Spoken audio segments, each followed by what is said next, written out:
W W का एक ऐसा एपिसोड जिसमें सुनील शेट्टी और सनी देओल सर ने खुद अपनी आवाज दी थी। और निंजा हथौड़ी को एक लड़के ने नहीं बल्कि एक लड़की ने आवाज दी है। वो कौन है चलिए जानते हैं। अगर हम इतने कार्टून शोज की बात कर ही रहे हैं तो हम इंडिया के लेजेंडरी कार्टून बंदबुद और बुड़बक को कैसे भूल सकते हैं। बंदबुद और बुड़बक ऐसा शो था जिसमें दो शरारती बच्चों को दिखाया गया था जो स्कूल में सभी को परेशान करते रहते थे। अगर साफ शब्दों में कहूँ तो ये दो बैक बेंचर स्टूडेंट्स पर बेस्ड कार्टून था। इस शो के मेन वॉइस आर्टिस्ट सोनल कौशल और ऋचा धीगे हैं। अरे बुड़बा तुमको कान के नीचे एक देंगे ना ठीक हो जाओगे।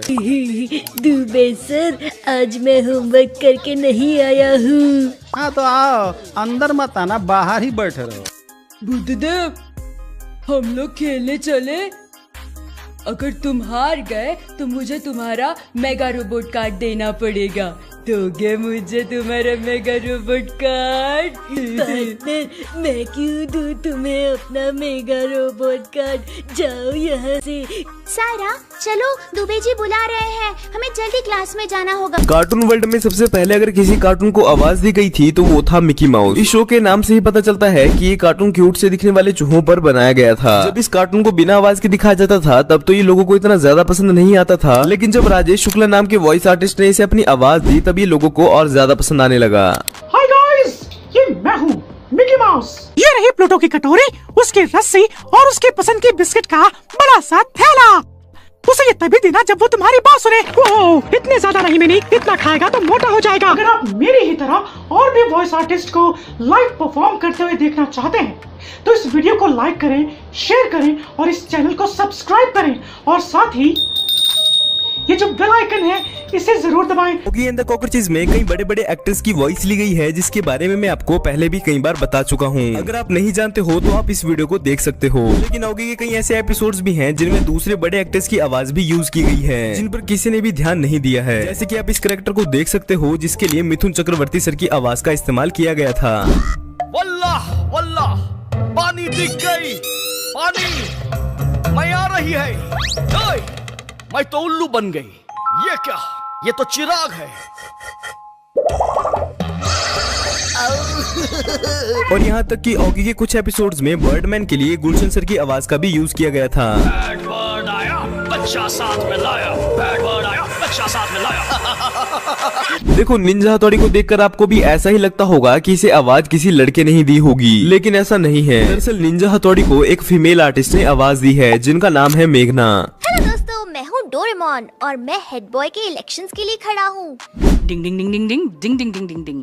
मैं ईगा गांव से आया हूँ। मैं एक निंजा हूँ। हेड बॉय क्या होता है मुझे पता नहीं, पर केनिची ने कहा है इसलिए मैं भी इस कंपटीशन में हूँ। इंडिया में बहुत जल्दी फेमस होने वाले कार्टून शो के बारे में तो आप जरूर जानते होंगे और मुझे यकीन है कि आपने अपनी जिंदगी में सबसे पहला कार्टून शो भी यही देखा होगा। दरअसल मैं बात कर रहा हूँ द जंगल बुक की, जो आज के कंपैरिजन में काफी पुराना हो चुका है। लेकिन आज की इस वीडियो में हम 2016 में आई जंगल बुक फिल्म की बात करने वाले हैं। जैसे कि आप जानती हैं कि इस फिल्म में मेन कैरेक्टर मोगली है जो कि एक छोटा बच्चा है, इसलिए इसे जसलीन सिंह नाम के चाइल्ड वॉइस आर्टिस्ट ने ही अपनी आवाज दी है। ये गलत बात है, तुम जबरदस्ती कर रहे हो और तुम मुझसे बहुत कुछ छुपा भी रहे हो। ये मत समझना कि मुझे पता नहीं है। तुम कहते हो कि मैं जहाँ से आया तुम मुझे वहीं ले जा रहे हो, लेकिन मैं तो जंगल में मिला था। क्या तुम मुझे जंगल में ले जा रहे हो?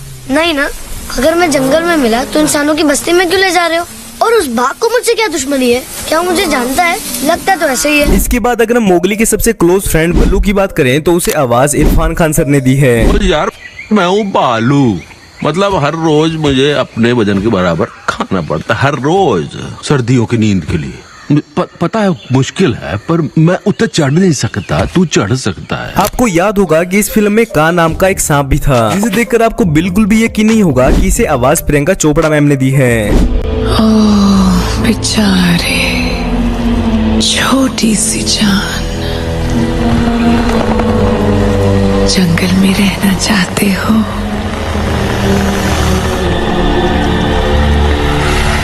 मेरे पास रहोगे, बहुत पास रखूंगी। इतने कैरेक्टर्स की बात अगर हमने कर ही ली है तो हम इस फिल्म के विलन शेर खान को कैसे भूल सकते हैं। वेल इस फिल्म में शेर खान को अपनी दमदार आवाज नाना पाटेकर सर ने दी है। शांति शिला पर सबका आना, भूली मैको को याद करने का मौका। चलिए बात करते हैं शेर खान के एकमात्र कंपटीटर बघीरा की। बघीरा जैसा दिखने में पावरफुल लगता है वैसे ही इसकी आवाज भी पावरफुल चाहिए थी, इसीलिए इसे आवाज देने के लिए ओमपुरी सर को कहा गया। शेर खान ने उसे मार दिया, अपने शिकार के लिए वो कुछ भी कर सकता है, कुछ भी। मौगली को बचाने का एक ही रास्ता है कि वो इंसानों की बस्ती में चला जाए। मदद करोगे दोस्त? सिर्फ तुम ही उसे समझा सकते हो। बहुत पहले एक कार्टून शो आया करता था जिसका नाम था बबलू डब्लू, जो मेरा तो एक टाइम पर फेवरेट कार्टून्स में से एक बन गया था। ये कार्टून दो भालुओं के ऊपर बनाया गया था जो जंगल में रहा करते थे, जिनका नाम था बबलू डब्लू। इन दोनों मेन कैरेक्टर के साथ साथ इस शो में लखा नाम के शिकारी को भी दिखाया गया था, जिसके हर काम को बबलू डब्लू खराब कर देते थे। इस शो के वॉइस आर्टिस्ट की लाइव डबिंग ढूंढने की मैंने बहुत कोशिश की, लेकिन लास्ट में हार कर मुझे एक वीडियो मिल ही गई। मैं काफी समय से दूर हूँ। अगर मेरे घर वालों ने फोन किया होगा तो क्या होगा? हाँ, ये मैंने मेरे डैड के लिए खरीदा था और मैंने अभी तक उन्हें भेजा नहीं। मम्मी की याद आ रही है। मुझे भी अभी याद आया। मुझे अपने दोस्तों की याद आ रही है, रच्चो, बाबू और मेरे शायद का टप्पा। को छुआ तो ठक टिक्की नहीं होगी। लिटिल सिंघम के वॉइस आर्टिस्ट के बारे में बताने से पहले मैं आपको इस शो के बारे में एक इंटरेस्टिंग बात बताता हूँ। दरअसल इस कार्टून में ही एक वॉइस आर्टिस्ट है जिन्होंने तीन कैरेक्टर्स को अपनी आवाज दी है, जिनका नाम है अनामे वर्मा। लिटिल सिंघम, अब मिर्ची नगर की नाक खतरे में है, जल्दी से आओ। म्यूटेंट्स अब मिर्ची नगर को और लिटिल सिंघम को बर्बाद कर देंगे। बच्चों, अब डराऊंगा मैं और रोएंगे बच्चे। वैसे अगर ये आपका फेवरेट कार्टून है तो आपको तो याद ही होगा कि इसमें लट्टू और बबली नाम के कैरेक्टर को भी दिखाया गया था, जिनमें से बबली की वॉइस आर्टिस्ट तो सोनल कौशल ही हैं। हेलो, मैं हूँ लट्टू। लिटिल सिंघम का है ने, मैं तो सबसे बड़ा फैन हूँ।